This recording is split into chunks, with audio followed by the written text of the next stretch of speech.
ऐसन रूपवा सजावल का होई जब देखी न के हो गौर से।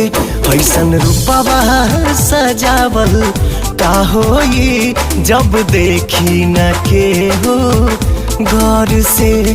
जब देखल चाही तू करेलू नहीं, मन गुजरेला गजबे दौर से।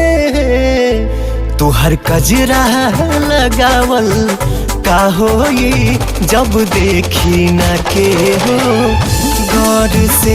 ऐसन रूपवा सजावल का होई जब देखी न के हो गौर से।